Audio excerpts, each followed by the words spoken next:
तो मालूम 2024 खत्म होते होते हमें दो ऐसे टॉप क्लास कंटेंट देकर गया जिन्होंने महीनों तक इंटरनेट में बवाल मचा के रखा। Even both content has amazing ending and superb cliffhanger. Yes, I'm talking about From Season 3 and Squid Game Season 2. तो आज इन्हीं दोनों की सक्सेस रेट को काउंटर करेंगे और एनालाइज करेंगे कि क्या सिमिलरिटी एंड क्या यूनिकनेस है इनकी लिखाई एंड स्क्रीन प्ले में जो इन्हें चार चांद लगा कर गया है और एक ऐसे ट्रस्टेबल ऑडियंस जोड़ कर गया जो नेक्स्ट सीजन के लिए भरी पड़ी है और भारी एक्साइटेड है। एंड मैं बहुत थैंकफुल हूँ कि मुझे इन दोनों कंटेंट की ऑडियंस से भर भर के प्यार मिला है। तो शुरू करने से पहले लाइक कर दो और नए लोग अगर काम पसंद आए तो यस सब्सक्राइब भी कर लेना।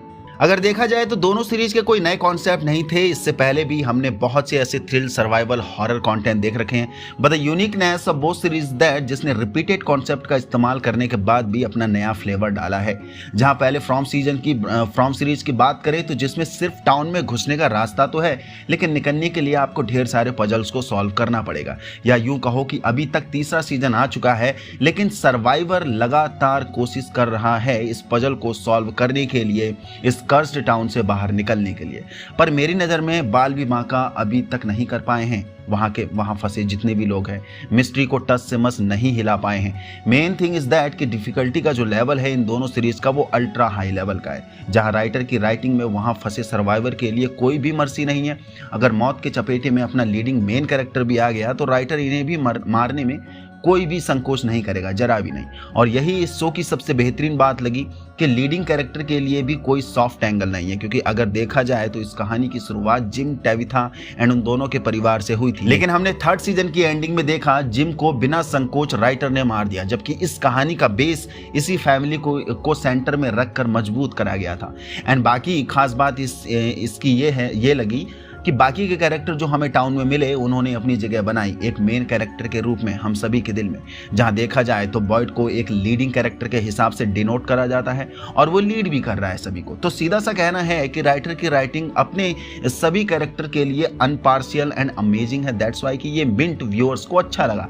देन तशरीफ फाड़ मिस्ट्री की बात करें तो इसने तो अलग ही तबाही मचा रखी है, जहां आपके सामने इतनी हाई डिफिकल्टी है कि आप सर पकड़ कर बैठ जाओगे कि रास्ता तो मिल नहीं रहा है, क्यों ना गिव अप कर देना चाहिए, छोड़ो मर जाते हैं, कल को भी मरना ही है तो क्यों ना आज ही मर जाएं, क्योंकि रास्ता तो मिल नहीं। बट यही सबसे बड़ा ताकतवर एंड यूनिक मिनट है इस सीरीज का कि रास्ता नहीं मिल रहा है उसके बाद भी यहाँ के सर्वाइवर गिव अप करने का नाम नहीं ले रहे हैं। हर कदम हर मोड़ पर हार रहे हैं लेकिन फिर से एनर्जी और स्ट्रेटजी को ग्रैब करते हैं, खड़े होते हैं और नई कोशिश की ओर निकल जाते हैं, जबकि खतरा इस टाउन में हर कदम हर मोड़ पर स्वागत करने के लिए तैयार बैठा रहता है। एंड इस मिनट पर फ्लेवर ऐड करता है limited time given to the survivor. Yes, आप रात में बाहर नहीं निकल सकते हैं और इतना ही नहीं, अगर अपने घर का दरवाजा भी खोल दिया तो आप तुरंत मौत के घाट उतार दिए जाओगे, क्योंकि ऐसे दरिंदे रात को निकलते हैं जो आपको गाजर मूली की तरह चीर फाड़ करके रख देते हैं। तो डिफिकल्टी में ये एक और डिफिकल्टी ऐड करने से इस शो की खूबसूरती और बढ़ जाती है, जो व्यूअर्स को बिल्कुल नेचुरल वाइब देता है और व्यूअर खुद जुड़ जाता है इस कहानी से। बाकी स्क्विड गेम की अगर बात करें तो बहुत हद तक ये शो भी फ्रॉम सीरीज से सिमिलरिटी मैच करता है, डिफिकल्टी के मामले में, सर्वाइविंग टैक्टिक के मामले में, मिस्ट्री के मामले में एंड ऑल्सो थ्रिल के मामले में भी। लेकिन इस बार स्क्विड गेम सीजन 2 मिस्ट्री के मामले में थोड़ा हल्का रह गया है, काफी हद तक शो प्रिडिक्टेबल रहा है।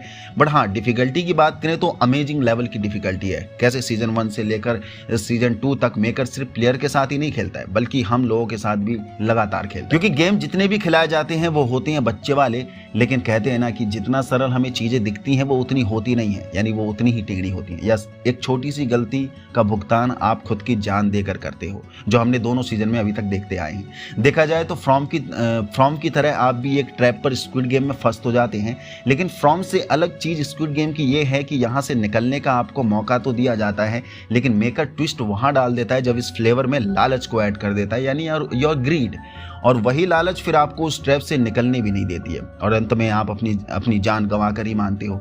एंड यही amazing writing with full of sarcasm, जहां मेकर ने सीधे हाथ खड़े कर दिए और प्लेयर्स पर ही छोड़ दिया कि मैंने तुम्हें बचने का मौका दिया था पर तुम खुद इस जाल में फंसते गए और अंत में मारे गए। बाकी बात अगर मिस्ट्री की करें तो सीजन 1 इसमें ज्यादा खरा साबित हुआ, क्योंकि हर पल एज व्यूअर हमें यही चीज सताते रहती है कि अब ये लोग ऐसे कैसे सरवाइव करेंगे। खासकर मिस्ट्री सबसे ज्यादा हिट तब करती है जब हम अपने मेन कैरेक्टर को भी सेम डेंजर थ्रेट में देखते हैं कि यार ये कहीं इन्हें ना मार दे। बट इन सीजन 2 इस चीज का डर था ही नहीं कहीं पर भी। सीधा पता था फ्रंटमैन और गेहून ये दोनों मेन कैरेक्टर हैं और ये साले लास्ट तक बच ही जाएंगे कैसे भी, और वो बच भी गए। लेकिन सीजन 1 में ये थ्रेट लास्ट तक हमारे सर के ऊपर चलते रहा था, क्योंकि मेकर ने 5 ऐसे मेन कैरेक्टर हमारे सामने रख दिए थे, गेहून, सांगवू, ओइल नाम, अली एंड साइब्योग, जिनमें से लग रहा था कि कोई भी मर जाएगा और कोई भी सरवाइव कर जाएगा। यहाँ तक कि लास्ट में सांगवू और गेहून जब लास्ट गेम स्क्विड गेम तक पहुंचते थे तब भी कुछ प्रिडिक्टेबल नहीं हुआ था कि कौन बचने वाला है और कौन मरने वाला है, क्योंकि Sangwoo also look like a main character. और दिल से बोलूं, मुझे सांगवू ही लग रहा था कि ये लास्ट तक सरवाइव कर जाएगा और गेहून मारा जाएगा, बट ऐसा नहीं हुआ। गेहून भाई बच जाता है। लेकिन सीजन 2 की एंडिंग बहुत सॉलिड हुई है, जो कसम से रातों को नींद भी हराम कर देती है कभी कभी। बाकी सीजन 2 भी अमेजिंग था, नए गेम इंट्रोड्यूस करे गए जिनमें डेफिनेटली मजा आया। तो ये था from season 3 squid game season 2 की अपार सफलता का डीप एनालिसिस। मैंने दोनों देखे हैं तो मेरे लिए दोनों अमेजिंग रहे हैं और by god marvellous experience deliver करके गए हैं। तो आपका इन दोनों में से कौन सा ज्यादा फेवरेट वेब सीरीज है और किसके सिक्वल के लिए आप रात दिन तड़प रहे हो, यानी दिल जिगर गुर्दा से वेट कर रहे हो, जरूर बता के जाना नीचे कमेंट बॉक्स पर। बाकी यहाँ तक पहुंच गए तो इसका मतलब वीडियो पसंद आए तो लाइक कर दीजिए, नए हो तो चैनल को सब्सक्राइब कर दीजिए और बाकी कंटेंट को भी उतना ही प्यार दो जैसे ये फ्रॉम एंड स्क्विड गेम से रिलेटेड चीज़ों को प्यार देते हो। जय हिंद।